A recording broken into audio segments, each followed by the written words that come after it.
9 اپریل اساسگزار صلح و وحدت ملی پیشوای ملت پرزیدنت جمهوری تاجیکستان محترم امامعلی رحمان در ادامه سفر کاری به شهر اسفره ولایت سوخت از دهات واروخ دیدن نمودند. سلام ای پیشوا مردی خداداد، زی اجازی شما شد کشور آباد، که تا باشد وطن کاشانه عشق، نمودید شاهراهی بخت بنیاد. از این وقتی نکو مینت پذیریم، چون اصلی خرمی این ملک آزاد. واروخی ما از قدمهای شما گل می کند، دامنی سبزی بهارش صوتی بلبل می کند. خوش آمدید پیشوای معظم ملت، مرحبا به اسفره باستان، نوروزتان مبارک. هدف از تشریف سرور دولت به این دهات دوردست مملکت شناسایی با شرایط و وضع زندگی ساکنان، اینچنین افتتاح یکچند بنا و انشاءات مهم باشد. ابر مردی فتح‌آوری ما سلام، تمنای و تاج سری ما سلام.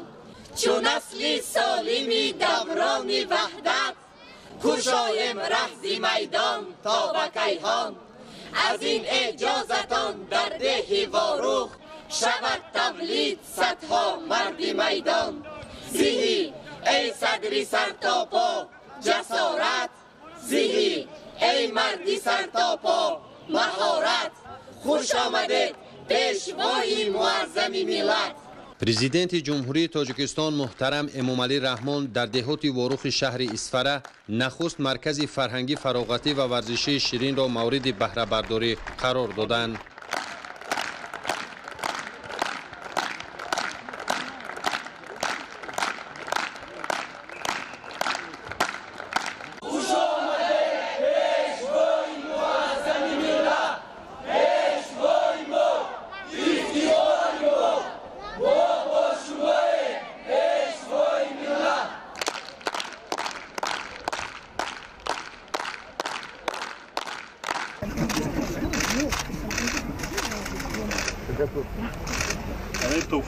انشاءات با جانبداری از سیاست سازنده رهبریت عالی دولت و حکومت مملکت در دایره آمادگی ها به جشن 30 سالگی استقلال دولتی جمهوری تاجیکستان از طرف صاحبکار وطنی سوربان سوریدینوف مطابق به طلبات زمان معاصر ساخته شده است. مرکز فرهنگی فراغتی و ورزشی شیرین در 2 هکتار زمین بنیاد یافته، دارای میدانچه های ورزشی زمانوی کشاده و بالا پوشیده و 2 حوض شناوری برای کودکان و کلانسالان می باشد. پرزیدنت مملکت محترم امامعلی رحمان اثنای شناسایی با شرایط فراهم گردیده در مرکز خدمت رسانی به صاحبکار وطنی برای با حس بلند وطن دوستی و سهم گذاشتن در تطبیق هدفهای سازنده حکومت جمهوری تاجیکستان اظهار سپاس و مینه‌داری نمودند.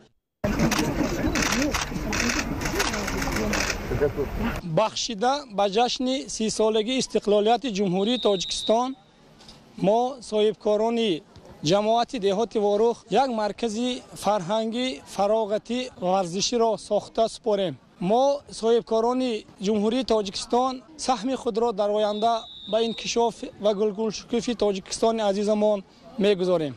میدانچه های ورزشی کشاده و بالا پوشیده مرکز خدمت رسانی برای بازی فوتبال خرد، والیبال، بسکتبال و دیگر نمودهای ورزش پیش بینی شده، برای ورزشکاران جایهای لباس عوضکنی و دیگر شرایط ضروری مهیا کرده شده است. باعث سرفرازی است که امروز در جماعت دهات واروخ باز یک مرکز فرهنگی فراغتی و ورزشی به استفاده داده شد. در حدود شهر اسفره شماره میدانچه های زمانوی فوتبال به 51 عدد رسید که این در حدود ولایت در جای اول است. در حدود جماعت دهات واروخ 9 میدانچه های خرد فوتبال وجود دارد و این مجموعه ورزشی باشد کلانترین و معاصرترین و به طلبات زمان جوابگو می باشد. همه روزه از غمخواری های پیشوای ملت بهره مند هستیم. ما جوانان جواباً به این غمخواری های جوانپرورانه اساسگزار صلح و وحدت ملی پیشوای ملت محترم امامعلی رحمان روح الهام تازه گرفته در آینده بهر گلگل شکوفایی این وطنی عزیز سهم ارزنده خویش را میگذاریم. همچنین در این مرکز 3 صحبت کرده و باغ استراحتی با اتراکسیون ها بنیاد کرده شده است که به مکان اساسی استراحت و فراغت ساکنان دهات وارخ تبدیل یافته است. در برابر انشاءات ورزشی همزمان در حدود مرکز فرهنگی فراغتی مهمانخانه برای قبول 15 نفر در یک وقت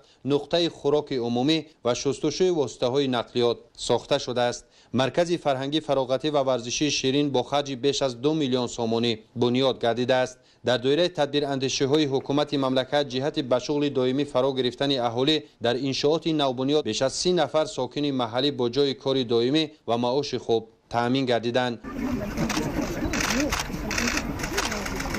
ما افتخار از آن داریم که چنین باباجان غمخوار داریم و منتداری خود را بیان میکنیم که چنین شرایط ها را مهیا کرده اند.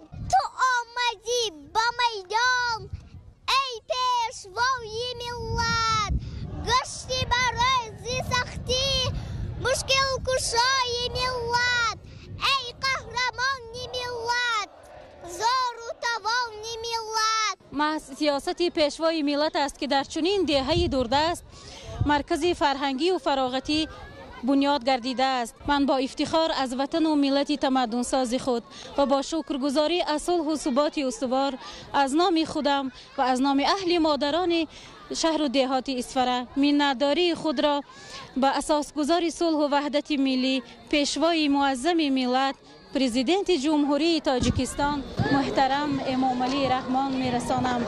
ما اهل مادران منتدار از آنیم که با دستگیری های پیشوای ملت چنین مرکز فرهنگی و فراغتی برای کل کودکان شهر اسفره ساخته شده است و کودکان ما در شرایط خیلی مفید استراحت و فراغت میکنند. کارهای ساختمانی در انشاءات مذکور ماه مارس سال 2020 آغاز گردیده با جلب بیش از 40 نفر متخصصان جمعیت دارای مسئولیت محدود بیناکار با صفت بلند و جوابگو به طلبات زمان به انجام رسانیده شده است. با مقصد تامین مرکز با آب از مسافه قریب 2 کیلومتر توسط قبر آب آورده شده با استفاده از تجهیزات معاصر آب حوض‌های شناوری تازه کرده می شود. ای پیشوا مردی خدا داد بیکردی از سری نف کشور آباد، همه احسان همه خانم تهذیب به آن فرزانه مادر که تو رازاد.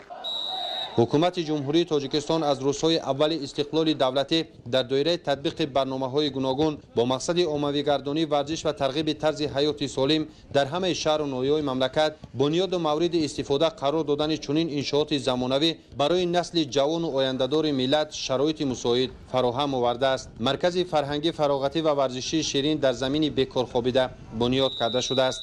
پیش از همه منتداری خود و تمام جوانان شهر و دهات اسفره را به اساسگزار صلح و وحدت ملی پیشوای ملت پرزیدنت جمهوری تاجیکستان محترم امام علی رحمان میرسانم.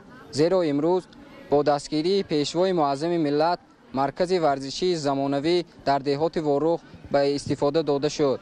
ما جوانان جواباً به غمخوری‌های پیشوای خود در آینده کوشش میکنیم که پرچمبردار وطن عزیز باشیم. ما پیروان پیشوای معظم ملت هستیم. میدانچه‌های ورزشی و حدود مرکز فرهنگی فراغتی پر چراغان کرده شده شبانگاه برای مشغول شدن به ورزش و استراحت و فراغت ساکنان و مهمانان موافق می باشد.